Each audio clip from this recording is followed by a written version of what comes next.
The world doesn't have time for your insecurity. You're running your mouth. You're running your mouth. The tears mean nothing to them. But where is the action part?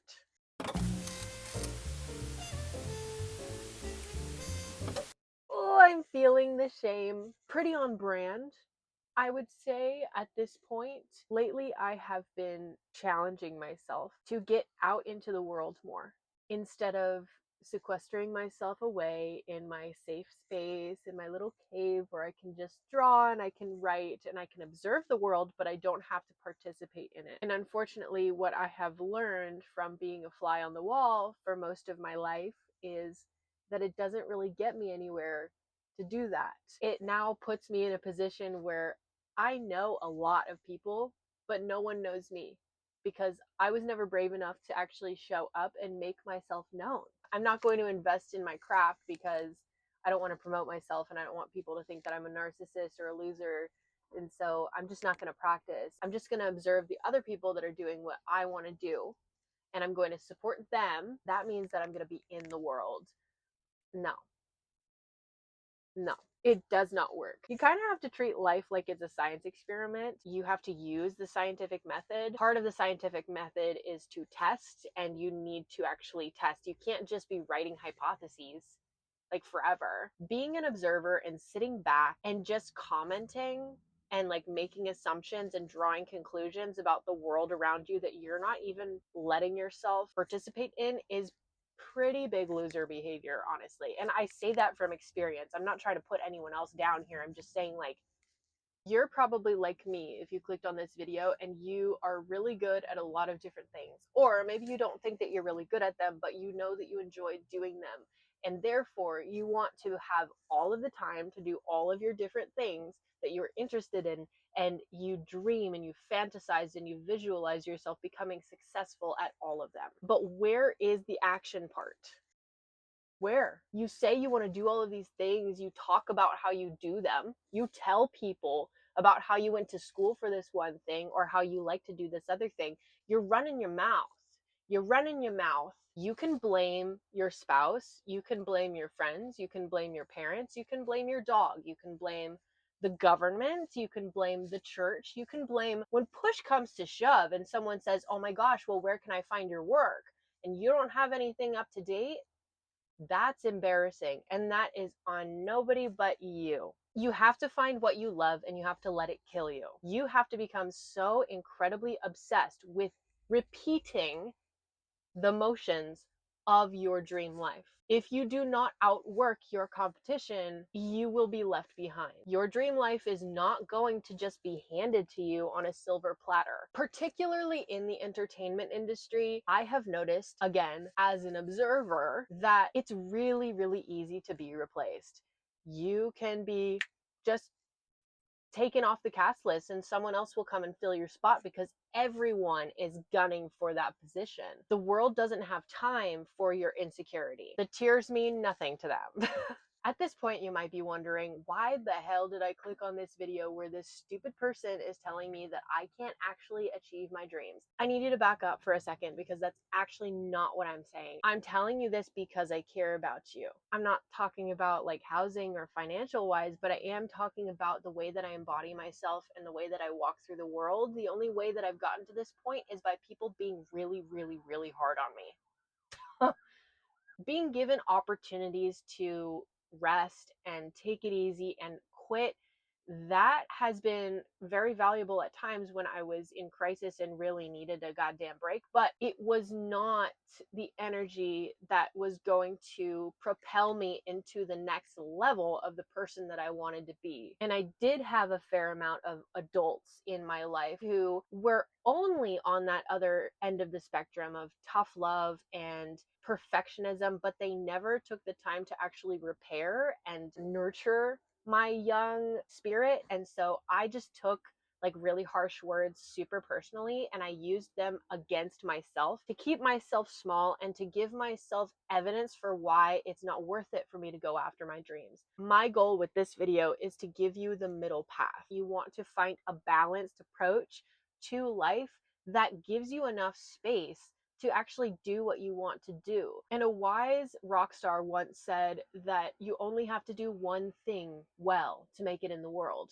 And if you have multiple different passions and multiple different interests, and I might even go as far as to say talents, you have a catalog. You have a very well rounded portfolio. But if you just tell yourself that there's not enough time and that you're not worth it and that you're stupid and that you might as well just give up, then you're never going to practice. You're never going to show up.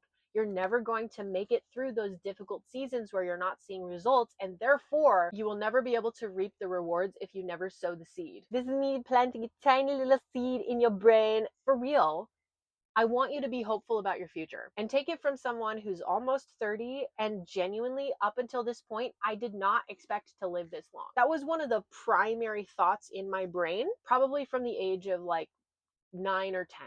It was following my first real outer life experiences of rejection and betrayal and discrimination that I faced for being a queer kid that liked to do weird things like draw and write and sing, even though I had a very loving family and good mentors who were really encouraging of my talent. Once I got out there in the real world with just regular ass people, regular kids that are mean, I stopped believing in myself. I started looking around and seeing kids that started playing guitar when they were 4 years old. And so I was only 10, but I started to tell myself that it was too late for me to learn how to play guitar because I was too old. Like I lost my chance. I'm kind of an expert at this depressive, like, oh, woe is me, like self pitying way of thinking. I'm a master at it. I've done this long enough. Like, I know how it works. It finally got through to me that, oh my God, wait a second. Maybe that's not all there is. Like, maybe I actually do have a whole lot of time. Both perspectives are creative perspectives. The one hand is you're running out of time. You need to do as much as you possibly can with the time that you have left. The other end of the spectrum is that you have all the time in the world, so you get to be very patient and take your time and indulge in your craft and just have a nice experience. I do not recommend sticking doggedly to either one. What I am insisting on is that you find a balance and you let yourself experience all of your human emotions as they come up as part of your journey, as data for your science experiment that is your life. Like what is something that gives you chills? Like in a good way, not like in an I'm in danger way, but like you feel really inspired by something. That is something that you should probably make room for in your schedule. Whatever that thing is for yourself, you need to start committing yourself to it 100%, like it's life or death, because it literally is. I don't know how to make this more clear to you that you're fine, that you're literally so fine. You've done nothing wrong. No one's mad at you. No one hates you. No one is coming after you. Okay? No one is preying on your downfall. No one is hoping that you choke. Okay? Just do the art. Just do the art. This is like we're entering an Atlantean age where we are connecting to each other through time and space via nothing other than, I'll give it a second, quartz crystals. Quartz crystals, diva. Quartz crystals. Fun fact, Marie Curie, you know her husband was the guy that discovered how to make crystals into radios where we are able to communicate, like, across the airwaves. Like, he came up with that. Crystals have a vibration in them, okay? Let's just get it out of the way. We put tiny little crystals in all of our technology, watches, really fancy ones, our phones, our computers, our radios, everything literally works because crystals are being pressurized to vibrate at a certain frequency to transcend time and space. Like, that's not real. What are you talking about, crackhead on the street corner? Like, that's not real. Yes, it is. So we do have a very limited time on this planet.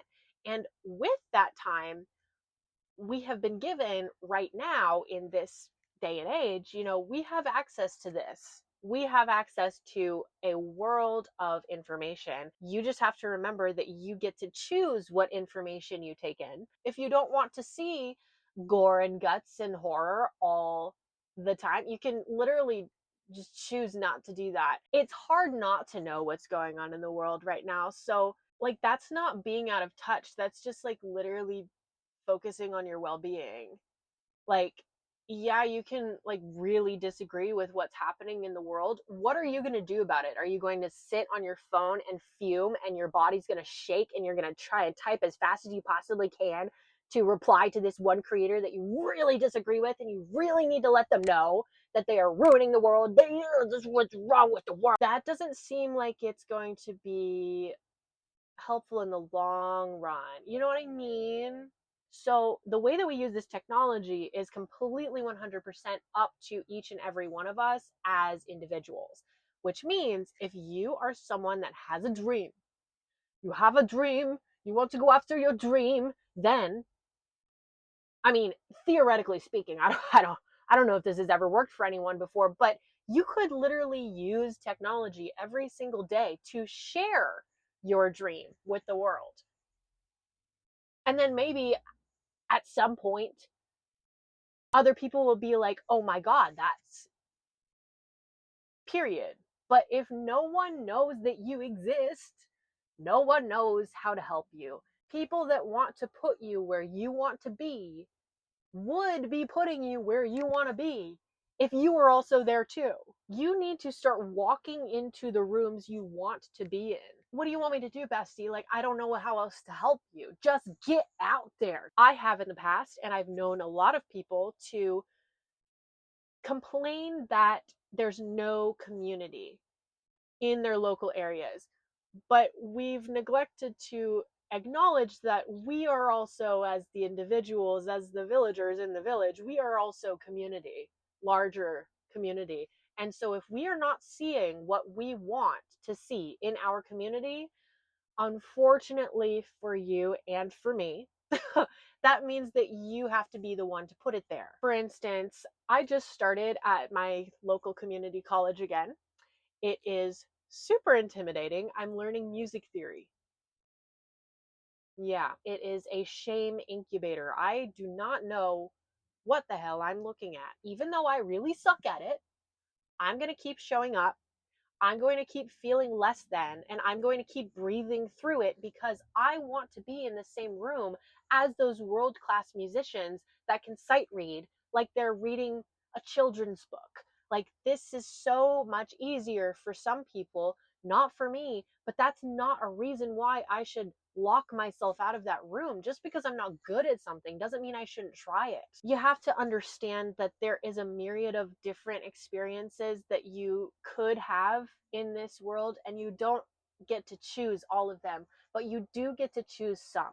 And if you are not a practicing artist, then you're not an artist. If you are not a practicing musician, you are not a musician. If you are not a practicing writer, you are not a writer. That doesn't mean that you're not good enough to become one. That just means you need to show up and actually do the thing that is the title. Show up for practice. Show up for practice. That's what I'm doing. I don't think anyone cares about this YouTube video, but I'm going to make it anyway because I made a promise to myself that I would post a video every Monday, no matter if I think it's good or not. Basically, you have to be okay with dying the person that you are today. And if the person that you are today is not doing everything that you love, then that's really sad. And I hope that that's not the case. So do what you love, keep showing up. You're gonna suck. People are gonna think you're weird. Do it anyway. No one cares, actually. They're gonna forget about it anyway. And good thing, too, because whoa, did I wish that I didn't remember that. You are your own worst critic. You're going to be feeling that shame, but that shame is a tool. And when you do something consistently over time, you become very, very, very familiar with your tools and you know how to use them. So shame might be a really scary tool to use, like a power saw, But if you just get the reps in of feeling it, then it's not going to be so scary anymore. You're just going to know what protection to use, and you're going to show up and you're going to use it properly, and you're not going to be stupid with it. Don't be dumb and don't be boring. Be fun and exciting. Make a scene. I don't know. Just like do you. Have fun. That's all I've got for this week. Thank you so much for tuning in. If you enjoyed what you heard today, please leave me a like, a comment to let me know what resonated the most with you. And if you know someone who might benefit from hearing this today, go ahead and send this to them. You can also subscribe to this channel to keep up with future videos. I post every Monday. Be good to yourselves, and we'll talk soon. Love you. Bye.